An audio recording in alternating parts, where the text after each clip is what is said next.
안녕하세요. 송은섭입니다. 기도와 응원해 주신 분께 감사합니다.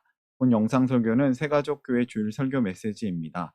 교회 성도님들과 신앙생활의 새가족을 위한 쉬운 메시지를 전합니다. 새가족교회 주일 메시지로 오늘은 구약 성경 출애굽기 이야기로 약속을 이루어 가시는 하나님, 말씀 속에 담겨진 하나님 나라 복음 메시지를 전하려고 합니다. 오늘 주일 메시지 하나님의 말씀은 출애굽기 1장 1절에서 22절까지이며 설교 제목은 약속을 이루어 가시다입니다. 오늘 말씀에 대한 궁금함과 기대감을 가지고 메시지로 함께 들어가 보겠습니다. 먼저 성경 말씀 같이 읽어볼까요? 요셉을 알지 못하는 새 왕이 일어나서 이집트를 다스리게 되었다. 무슨 내용일까요? 궁금하시죠? 혹시 여러분 연극이나 뮤지컬 좋아하세요? 연극, 뮤지컬 공연에서 열심히 연기하고 노래하는 이 배우들을 보면 매우 멋지게 보입니다. 그런데 이러한 공연을 하기 위해서는 무대 위에 배우들만 있는 것이 아닙니다. 조명, 음악, 무대 배경, 공연을 돕는 훨씬 많은 일들을 담당하는 사람들이 있습니다. 무대에서 보이지는 않지만 이 보이지 않는 사람들이 공연을 만들어 가는 것이죠. 화면에 보이는 것만이 아니라 뒤에 있는 사람들, 연출자인 PD, FD, 작가, 카메라 감독, 조명 감독 등 보이지 않는 곳에서 일하는 사람들의 그 작업들을 통해서 좋은 공연이 됩니다. 좋은 콘서트가 되는 것이죠. 보이는 이들의 작업보다 보이지 않는 작업들을 통해 더 많은 일들이 일어나고 있습니다. 우리의 역사도 마찬가지입니다. 이 역사의 무대에서도 보이지 않는 일들이 있습니다. 그것은 바로 역사를 이끌어 가시고 다스리시는 하나님의 작업, 하나님의 일하심이 있는 것이죠. 오늘 출애굽기도 그러한 맥락에서 오늘 말씀을 보려고 합니다. 출애굽기는 창세기 다음에 나옵니다. 창세기 다음 출애굽기. 창세기 말씀 혹시 기억하세요? 창세기는 요셉의 가족이 다 이집트로 내려오면서 끝이 납니다. 그래서 출애굽기도 이렇게 시작하죠. 그리고 사실 그리고라는 글자가 있는데 그리고가 생략된 거예요. 야곱과 함께 각각 자기 가족을 데리고 이집트로 내려간 이스라엘의 아들들의 이름은 이렇습니다. 왜 이스라엘이라고 나오죠? 야곱의 이름을 하나님께서 이스라엘이라고 변경시켜 주셨기 때문입니다. 그래서 출애굽기 1장 1절을 읽을 때 앞에 그리고라는 글자를 넣으면 좋습니다. 출애굽기 말씀으로 좀 더 깊이 들어가 볼까요? 오늘 설교를 위해서 세 가지 질문을 준비했습니다. 쉬운 질문이며 답도 쉽습니다. 하나씩 살펴보겠습니다. 첫 번째 질문이에요. 이스라엘 야곱의 자손의 수는 어떠했는가? 어떤 일들이 있었을까요? 출애굽기 1장 6절에서 7절 말씀 읽겠습니다. 세월이 지나서 요셉과 그의 모든 형제와 그 시대 사람들은 다 죽었다. 그러나 이스라엘 자손은 자녀를 많이 낳고 번성하여 그 수가 불어나고 세력도 커졌으며 마침내 그 땅에 가득 퍼졌다. 이스라엘 자손들이 자녀를 많이 낳고 번성하였다는 이야기죠. 이것은 아브라함이 받은 복의 약속, 그것이 이루어진 것 같습니다. 창세기 15장 5절 말씀을 보면요. 하나님께서 아브라함을 데리고 나가셔서 하늘을 보여주시면서 이렇게 얘기하죠. 저 별들을 세어보아라. 너의 자손이 저 별처럼 많아질 것이다. 하나님께서 오래전에 아브라함에게 이렇게 약속하신 겁니다. 하나님은 아기를 낳을 수 없어 보였던 할아버지가 된 아브라함을 불러서 이렇게 놀라운 약속을 주셨고요. 그 이후에 아브라함은 한 명, 이삭을 낳았고 또 이 이삭이 야곱을 낳고 또 야곱이 이스라엘이라는 이름을 얻게 된 후에 큰 민족, 큰 나라가 되어가는 것이죠. 하나님께서 약속을 이루신 것입니다. 첫 번째 메시지예요. 첫 번째, 하나님의 약속을 기억하라. 하나님께서는 그분의 백성에게 복의 약속을 주십니다. 그런데 어떤 일이 일어날까요? 이집트에 어떤 새로운 왕이 나타났는가? 두 번째 질문이에요. 8절 말씀, 요셉을 알지 못하는 새 왕이 일어나서 이집트를 다스리게 되었다. 무슨 내용이죠? 요셉을 알지 못하는 새 왕. 이 문장에는 맥락이 있어요. 뜻이 있어요. 요셉을 알지 못하는 새 왕이란 새로운 왕조가 되었다는 뜻입니다. 이집트는 원래 함족의 땅이었습니다. 셈과 함과 뭐 이렇게 야벳과 뭐 이렇게 족속이 있었잖아요. 근데 함족의 땅이었습니다. 그런데 성경학자들은 요셉이 총리가 되었을 때는 이집트가 외부에서 들어온 셈족 계통의 힉소스 왕조에 의해서 다스려지고 있었다고 말합니다. 힉소스 왕조가 셈족 계통이었죠. 이스라엘도 셈족입니다. 그런데 원래 이집트에 더 많은 토착민이었던 함족이 다시 왕조를 회복한 것입니다. 그러면서 문제가 생깁니다. 함족의 새로운 왕은 셈족 이스라엘을 좋아했을까요? 싫어했을까요? 왕권을 회복한 함족은 그들은 자신들을 지배해왔던 셈족에 대한 반발심과 분노가 있었을 거라고 생각되어집니다. 그래서 요셉을 알지 못하는 새 왕, 문학적 표현이죠.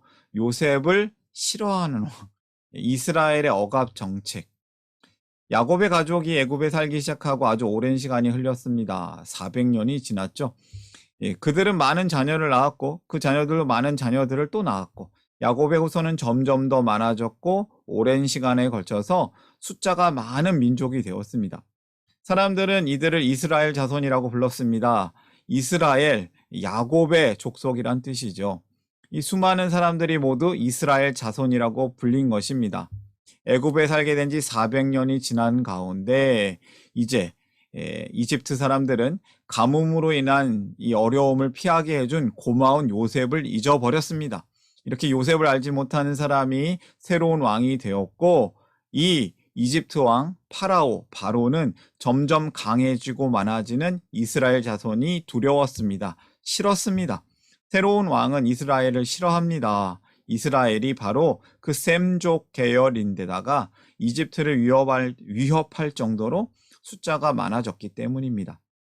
그래서 그들은 이스라엘 사람들을 경계하여서 노예로 삼고 아주 힘든 강제 노동을 시키게 되었던 것이죠.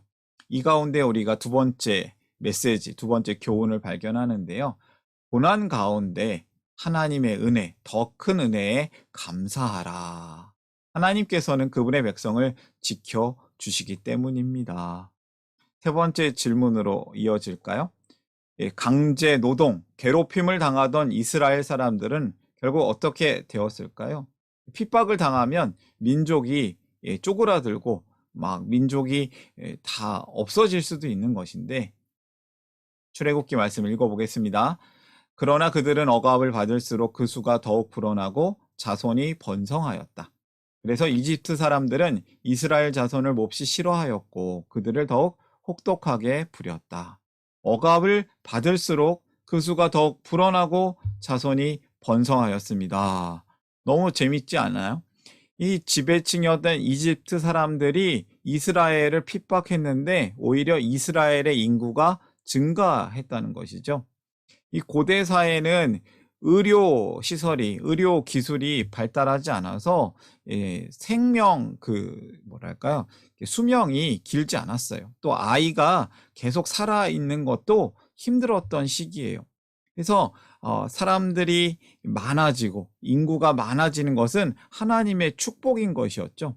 그런데 이스라엘은 이집트의 핍박 가운데서도 인구가 번성하고 큰 민족을 계속 이루었습니다. 하나님의 복입니다.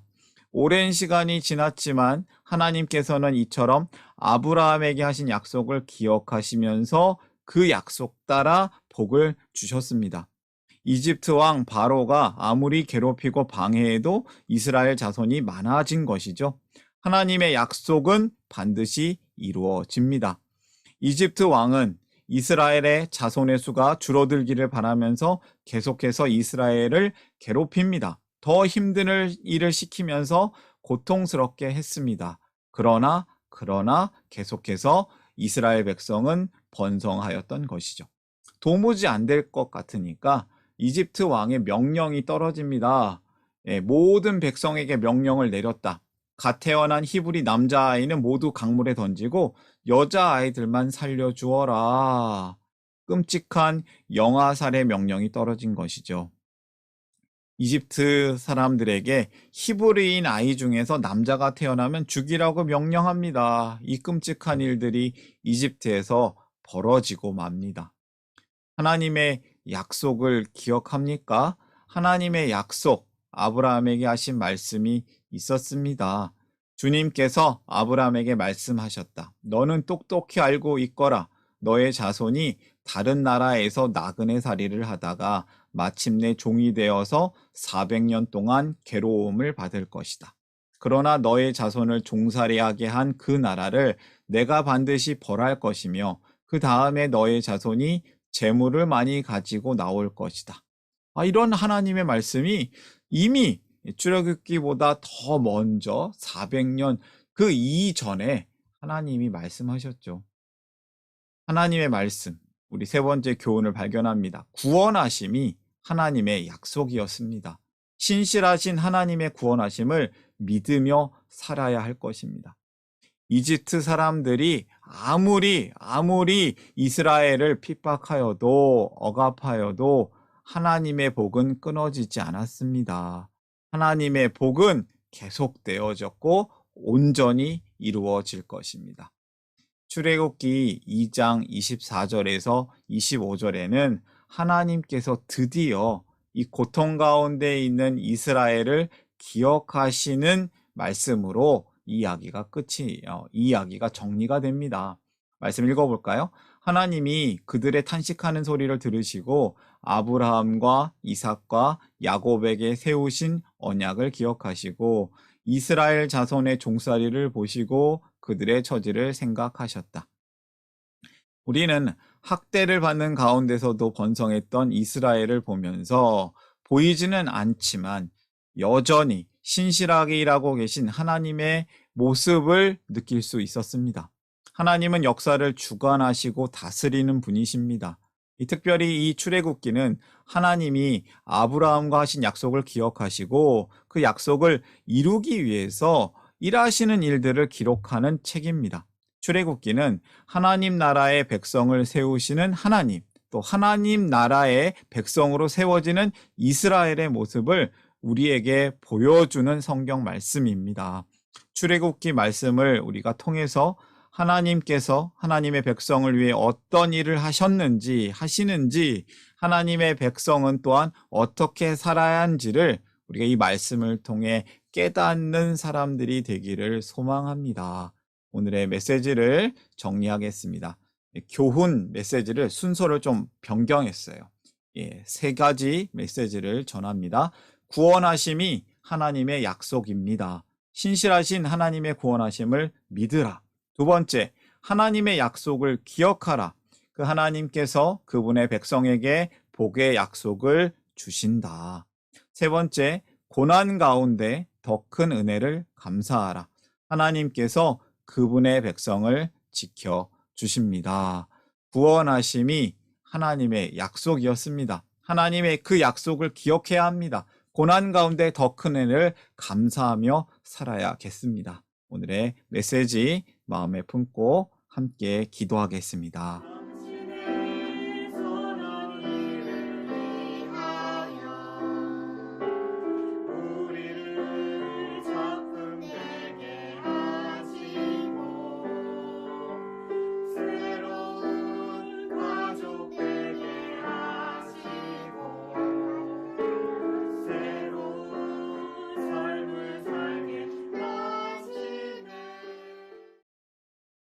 사랑의 하나님 아버지, 죄의 종이 되었던 우리를 하나님 나라의 자유인, 하나님의 백성으로 불러주시니 감사합니다. 하나님의 구원하심을 감사합니다. 우리가 구원하시는 하나님의 약속을 기억하고 따르기를 원합니다. 우리가 고난 가운데 더 큰 은혜를 감사하며 하나님 나라의 일꾼으로 살기를 기도합니다. 우리를 이 깨어진 세상 안에서 하나님 나라의 자유인으로 살게 하시는 하나님께 감사드리며 모든 말씀 예수님의 이름으로 기도합니다. 아멘.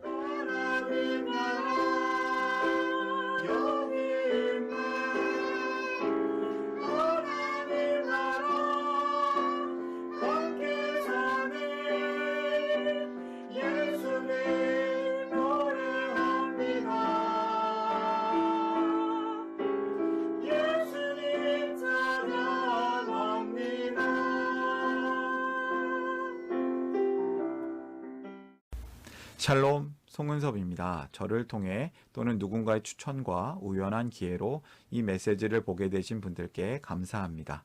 모든 성도님들은 하나님 나라의 새가족이십니다. 교회를 처음 나오신 분들만 새가족이 아니라 우리 모두가 새가족입니다. 왜냐하면 우리가 하나님 나라에서 새로운 관계가 된 새로운 가족 공동체이기 때문입니다. 본 설교는 새가족교회 공동체 새가족과 후원자를 위한 메시지이며 기독교를 잠시 떠났거나 새롭게 시작하시는 분들을 위한 쉬운 메시지이기도 합니다. 혹시 새가족교회의 가족, 새가족 또는 후원자가 되기를 원하시는 분들은 이메일로 카카오톡 아이디로 연락을 주시면 감사하겠습니다. 오늘의 메시지 하나님의 은혜가 넘치시기를 바랍니다. 사랑합니다. 축복합니다.